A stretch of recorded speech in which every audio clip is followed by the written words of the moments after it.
what you see here, at least on the screen left, would be a large sign that could be posted outside of a business or other place that shows some of the things that you may offer in your business. And this over here would be a decal that you might put inside your business or in the window, with the again with the goal of not only teaching businesses how to become bike friendly, but also having those businesses be able to outwardly project that we are. So there are three things that we're looking to do in this program and how to make your business bike friendly. One is we're focusing on the business, and I'm going to actually read through these because they're important, even though they're long. We want businesses to have knowledge and to make effort to enhance traveler experiences. Businesses should build positive customer relationships and provide services for the bicycle tourists. For the bicycle travelers, where we want them to be well informed of the services that are important to them and that will enhance their trip.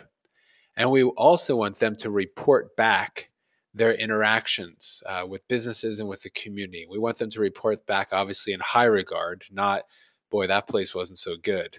So that's a critical aspect. And a big thing about travel patterns is word of mouth and kind of the social marketing and networking about it as well, like people tweeting and Facebook and all that other stuff. And then finally, the community or the county or even the state to effectively communicate these assets, these business assets, as well as the community assets, and communicate, and so customers have experience of coordination through branding and information services. We're actually going to focus first on the bicycle traveler and the community, and then we'll leave the bulk of the time to the front one, which is the business. So again, for bicycle travelers, we want them to be well informed, and we want them to positively report their interactions. And for the community, we want the community to be able to effectively communicate. So how is that happening? Well, they're really, I think for you guys, you're ahead of the curve. You have one site, which Cycle Siskiyou is hopefully going to have, and it does have a lot of great information. We'll have the rides and be the central hub for communication and information. And I know that you guys have the brochure as well, which will be a distribution point for you all to make sure that that gets out there. And what I've seen from the brochure is basically if you get a copy of the brochure, it then can take you directly to the website, which is going to have the most up-to-date and potentially more information on it. As well, what you're doing here with the Train the Trainer, and then your efforts to go and talk to the members in your community, the businesses, so that everyone is on the same page. And that's really critical from a communication standpoint. And then for people to be able to report their interactions, you guys obviously highlight the Facebook link, and people are doing Twitter and all these other, Tumblr and whatever, Instagram. But it's not all social networking either. There's also a lot of just face-to-face discussions where people talk about their trips. They love to do that. So we're going to then spend the rest of the time really diving into the businesses. And so if you have more questions about the traveler or the community, feel free to ask them at the end. So the three pieces for the businesses is for them to have knowledge, and that knowledge would work to enhance the traveler's experience, to build positive customer relationships, and to provide services that are important for the tourists. And so we'll start with knowledge. Again, this Train the Trainer, I think, is a great step towards that. And I think the key thing is, while you guys may be on the way or already there to being an expert, the businesses in your community do not have to be experts in order to be helpful with knowledge. If they have the brochure and they know about the website, and they could direct people to information hubs such as chambers and visitor centers, that is enough.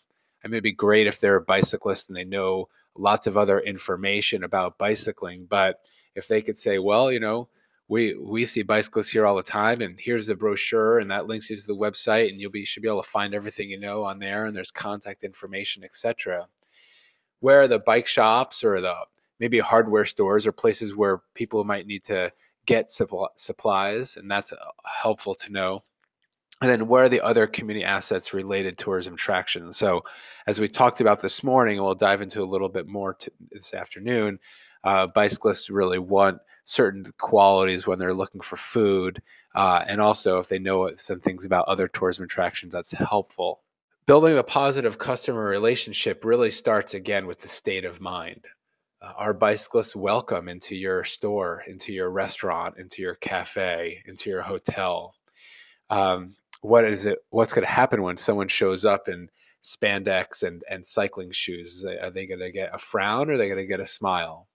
And providing that positive attitude and vibe is just really critical. When people are on these trips, they like the social interaction. They want to meet new people and authentic interactions with folks. But obviously, having it positive is critical to all customer service, and especially the tourism industry.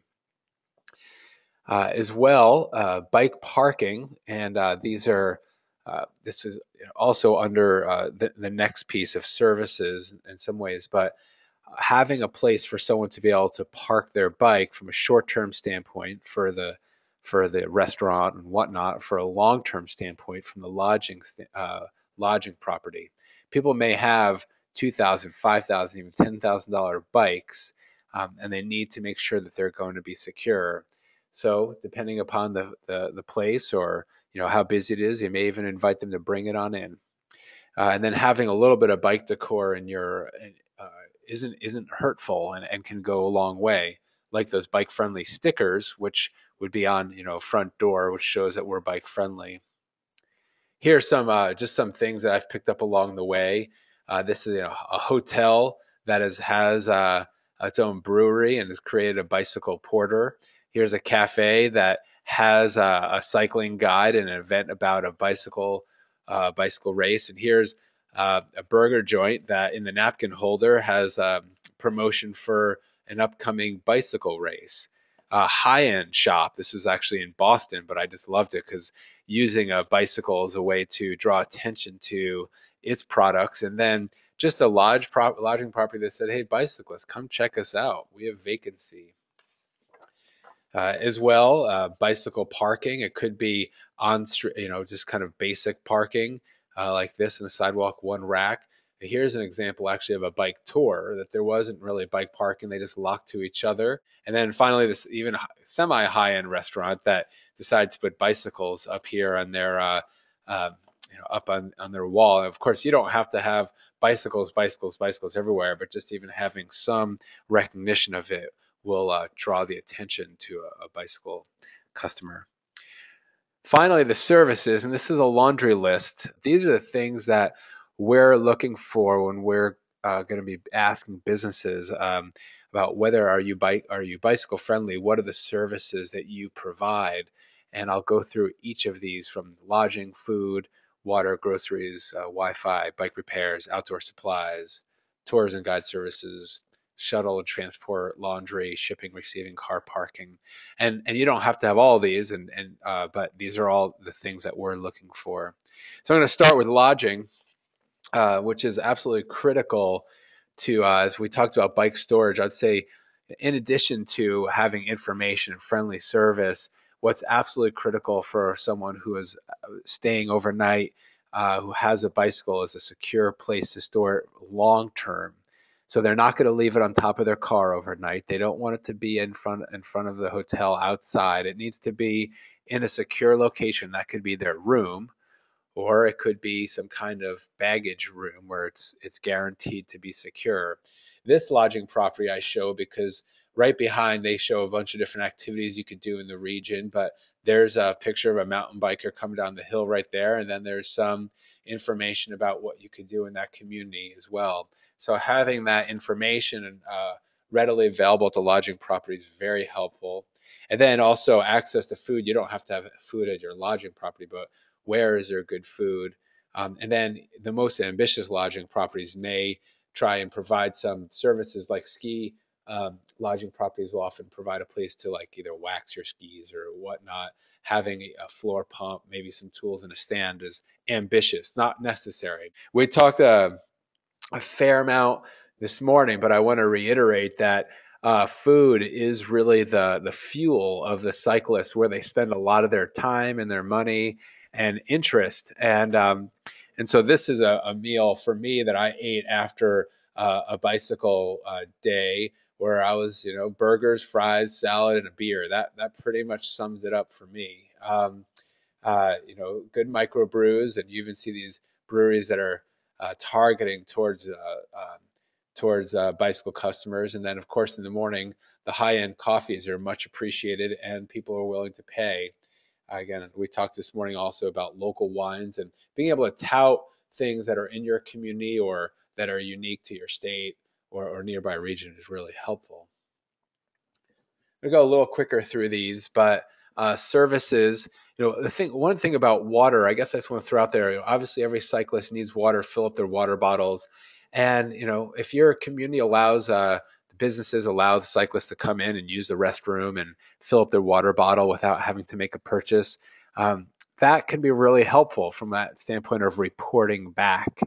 If they have that positive interaction, they may not buy something at that moment. They may come back and buy something, and they may tell other people about it, and someone else may come and fill up their water bottle and buy something, or they may stay longer or may help get people to come to that location. So that general positive perspective of, yeah, you're welcome. Yeah, sure. Go use the restroom. Go fill up your water bottle. That's great. Again, food, people, the bicyclists, usually along the route, it's good to have something every 20 miles or so where there's food. If you have a longer cycling route, something that's substantial, options to choose from. That not just chips necessarily or deviled food cakes, whatnot, but something that has some substance to it. And then cyclists also, as we talked about, they're educated. They often have resources, and so they're often carrying social media devices, iPads and smartphones and even laptops, especially if they're in their car. So they're looking for Wi-Fi. Most hotels have that, but many cafes now have it, and even I know the Wairika Chamber Office, for example, has it, and libraries. So having those available and knowing where those are is really helpful. Getting a little bit deeper into the weeds, but also I know you guys have bike shops in the communities in communities around the county. Super helpful, and having those bike shops also being willing to take not only to repair and sell, but also to assemble and ship and receive, which is on my next slide. But many times bring a bike on an airplane, if there are folks who are flying, is more expensive than shipping it ground and having it be reassembled at a bike shop. Additional outdoor supplies potentially for the camping cyclist, and then things such as bike rentals for the biker who may not have come as a primary standpoint. We talked about that this morning.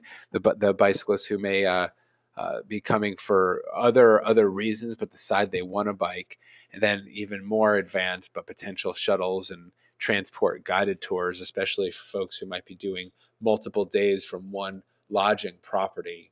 Some additional things, in addition to the bike shipping and receiving, jumping to retail shipping. If folks may be flying or they may be bike touring, people do like to come back with mementos, and sometimes expensive ones. So can you get that art piece and that can you get that shipped to my house?